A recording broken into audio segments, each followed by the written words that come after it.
नमस्कार, स्वागत है आपका आईबीपी न्यूज में और मैं हूं आपके साथ मुनीश कुमार मल्होत्रा।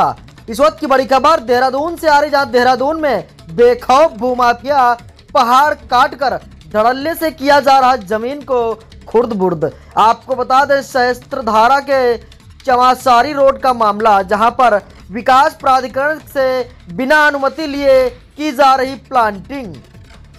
आपको बता दें, ये बड़ी और अहम खबर आईबीपी न्यूज पर आप देख रहे हैं, जहां पर उत्तराखंड के देहरादून के पहाड़ी क्षेत्र में बेखौफ प्रॉपर्टी डीलर बड़ी दबंगता के साथ अवैध तरीके से नदी नाले और पहाड़ों पर कब्जा करके धड़ल्ले से जमीन बेच रहे हैं। इन भूमाफियाओं को शासन प्रशासन का बिल्कुल भी नहीं है डर।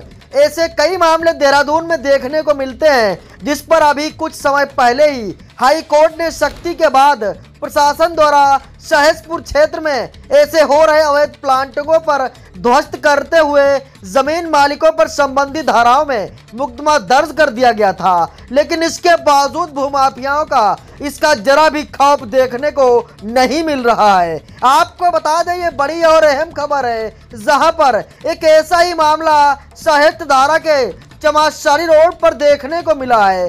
अमूल्य विला के पास लगभग 50 बीघा में भूमाफियाओं द्वारा अवैध तरीके से पहाड़ काटकर व नाले का भू भराव करते हुए धड़ल्ले से प्लांटिंग की जा रही है। इन लोगों को शासन प्रशासन का जरा भी खौफ नहीं है और जिस जमीन पर ये भूमाफिया प्लांटिंग कर रहे हैं, इसका इनके द्वारा मसूरी देहरादून विकास प्राधिकरण MDDA ने नक्शा भी पास नहीं करवाया गया है। सूत्रों की माने तो ये भूमाफिया दूसरे प्रदेश के हैं, जो उत्तराखंड में बेखौफ होकर जमीनों को खुर्द-बुर्द कर अवैध तरीके से जमीनों को बेच रहे हैं। आपको बता दें, अभी इस संबंध में हमारे सहयोगी शादाब अली फोन लाइन पर जुड़ चुके हैं और शादाब अली बताएंगे क्या है ये पूरा प्रकरण। उससे पहले रुकेंगे एक छोटे से ब्रेक के लिए और जल्द ही हाजिर होंगे। हाउमा द ट्री ऑफ लाइफ, हाउमा अपनाएं और अच्छी सेहत का वरदान पाएं। Brain and health booster for kids. Brain and health booster में शामिल हैं एलोवेरा, अश्वगंधा, शंख पुष्पी, ब्रह्मी और वचा जैसे आयुर्वेदिक तत्व। 5 बेहतरीन जड़ी बूटियों के मिश्रण से बना यह आयुर्वेदिक नुस्खा आपके बच्चे के दिमाग को तेज बनाता है और उसके सोचने समझने की शक्ति को बढ़ाता है। ये बैक्टीरियल और वायरल अटैक्स के खिलाफ शरीर की रोग प्रतिरोधक शक्ति को कई गुना बढ़ा देता है। इसके नियमित इस्तेमाल से शरीर का वजन बढ़ता है और शारीरिक फुर्ती में भी बढ़ोतरी होती है। ये टॉनिक आपके बच्चे के दिमाग की क्षमता और योग्यता को बढ़ाने में भी सहायक है। अपने बच्चे के शारीरिक और मानसिक विकास के लिए आज ही अपने घर का हिस्सा बनाइए ब्रेन एंड हेल्थ बूस्टर को। हाउमा द ट्री ऑफ लाइफ, हाउमा अपनाएं और अच्छी सेहत का। शादाब, ये जो सहस्त्रधारा के चमासारी रोड पर जो पहाड़ काटकर प्लांट किए जा रहे हैं, क्या है ये पूरा प्रकरण, यहाँ का मामला है? जी, मैं बिल्कुल आपको बता देना चाहता हूँ कि आपको हालांकि सुनने में लगातार आ रहा होगा कि देहरादून में लगातार बाहर के भूमाफियाओं का आतंक इस तरीके से बढ़ गया है कि 4 और पहाड़ को काटकर मतलब जो है ज़मीन पर कब्जा कर और जो है उसको औने पौने दामों में बेचा जा रहा है।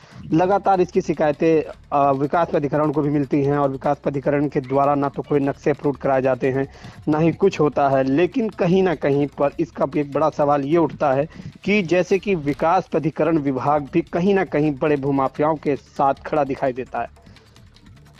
अच्छा, ये सादाब, यहाँ पे काम इस तरीके से भूमाफिया कर रहे हैं, कोई छोटे स्तर से तो है नहीं, बहुत बड़े स्तर से काम हो रहा है, फिर भी वहाँ के अधिकारी इस पर क्यों नहीं संज्ञान ले पा रहे? जी, यहाँ कहीं ना कहीं एक प्रश्न ये उठता है कि जब ये कहीं ना कहीं पर जब प्रशासन के पास इस तरीके के मामले पहुँचते हैं तो कहीं ना कहीं पर प्रशासन भी पल्ला झाड़ता नजर आता है, क्योंकि कई बार ऐसा देखा गया है कि विकास प्राधिकरण हो या अन्य विभाग हो तो ये बता दिया जाता है कि जो है मतलब इस चीज़ की जानकारी हमें नहीं है और जानकारी आई है तो इस पर कार्रवाई की जाएगी। और कई बार अगर नक्शे अप्रूव कराने की बात होती है तो ये होता है कि उसको जो है मतलब बताया जाता है कि उसको कंपाउंडिंग करा दिया जाएगा या आने वाले तहसील दिवस में उसको निपटा दिया जाएगा। लेकिन ऐसा कहीं ना कहीं पर मुझे लगता है कि पूरी तरह तरह से जो है अधिकारी कहीं ना कहीं पर नतमस्तक नजर आते हैं। सादाब की जो वहाँ पे अधिकारी काम इस पे कार्रवाई कर रहे हैं, भूमाफिया इस तरीके से काम कर रहे हैं, तो इस पर जो ये लोग कहते हैं कि हम कार्रवाई करेंगे, तो वो कार्रवाई क्यों नहीं करते, ये क्या कारण है? सबसे बड़ा सवाल यही उठता है कि चाहे वो भूमाफिया का मामला हो, कि चाहे वो जमीन रसद विभाग का मामला हो, और चाहे अवैध खनन का मामला हो, कहीं ना कहीं पर लगातार इस तरीके के प्रकरण रोज सामने आ रहे हैं। कहीं जो है धरती का सीना चीर कर सोने को चुराया जा रहा है, कहेंगे हम सोने को चुराया जा रहा है, मतलब खनन माफिया हो या फिर चाहे वो भूमाफिया हो, दोनों का कहीं ना कहीं तालमेल बराबर रहता है। अभी हाल में ही हमारे उत्तराखंड के मुख्यमंत्री ने युवा पुष्कर सिंह धामी जो है और लगातार भूमाफियाओं से लेकर और जो है खनन माफियाओं पर नकेल कसने की बात कर रहे हैं, लेकिन कहीं ना कहीं पर काले सोने से लेकर पीले सोने को भी कहीं ना कहीं भूमाफिया भी चुराने का काम कर रहे हैं, तो कहीं खनन माफिया भी लगातार जो है उसको चुराने का काम कर रहे हैं। क्योंकि भूमाफिया कहें बात तो जब से बाहर के भूमाफिया देहरादून में एंट्री कर चुके हैं, तो वो चाहे पहाड़ हो, चाहे नदी हो, चाहे बसने वाले बड़े बड़े इंस्टीट्यूट हो, तो वहाँ कहीं ना कहीं इस तरीके की जो जमीनें ली जाती हैं तो नदियों के किनारे होती हैं, जो कि आधे एक बीघे की जमीन होती है, या आधा बीघा के हैं या 2 बीघा के हैं, लेकिन उसके बसने वाली उसके बराबर में कई बीघे जमीनों पर बड़े बड़े इंस्टीट्यूट बने होते हैं, तो कहीं बड़े बड़े अस्पताल बने होते हैं। लेकिन इससे कहीं ना कहीं पर पूरा प्रशासन, पूरा आला कमान कहीं ना कहीं पर नतमस्तक ही नजर आता है। ओके, धन्यवाद साहब हमारे साथ जानकारी साझा करने के लिए।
आपको बता दें, जैसा सादाब अली ने बताया है कि यहाँ पर दूसरे प्रदेशों से आकर के यहाँ पर भूमाफिया पल रहे हैं और प्रशासन इनको दे रहा है समर्थन। आपको बता दें, लेकिन सवाल अब उन प्रशासनिक अमलों पर भी खड़ा हो रहा है जिनके अंतर्गत ये क्षेत्र आता है कि उनकी नाक के नीचे इतनी बड़ी अवैध प्लांटिंग की जा रही है और उन्हें खबर तक नहीं है, या फिर इनकी मिली भगत से इन जमीनों को खुर्द-बुर्द किया जा रहा है। आपको बता दें, ये बड़ी और अहम खबर है, जहां पर उत्तराखंड के देहरादून में बेखौफ भूमाफिया पहाड़ काट कर धड़ल्ले से किया जा रहा है जमीन को खुर्द-बुर्द। आपको बता दें, विकास प्राधिकरण से बिना अनुमति लिए की जा रही प्लांटिंग देहरादून में पहाड़ी क्षेत्रों में बेखौफ प्रॉपर्टी डीलर बड़ी दबंगता के साथ अवैध तरीके से नाली, नदी, नालों, पहाड़ों पर कब्जा करके धड़ल्ले से जमीन बेच रहे हैं। इन भूमाफियाओं पर शासन प्रशासन का बिल्कुल भी नहीं है डर। आपको बता दें, ये बड़ी और अहम खबर IBP न्यूज पर आप देख रहे हैं, जहां पर देहरादून में भूमाफिया हुए दबंग, अधिकारियों को नहीं समझते बिल्कुल, अधिकारियों के नाक के नीचे चल रहा ये बड़ा गोरख धंधा का कारनामा।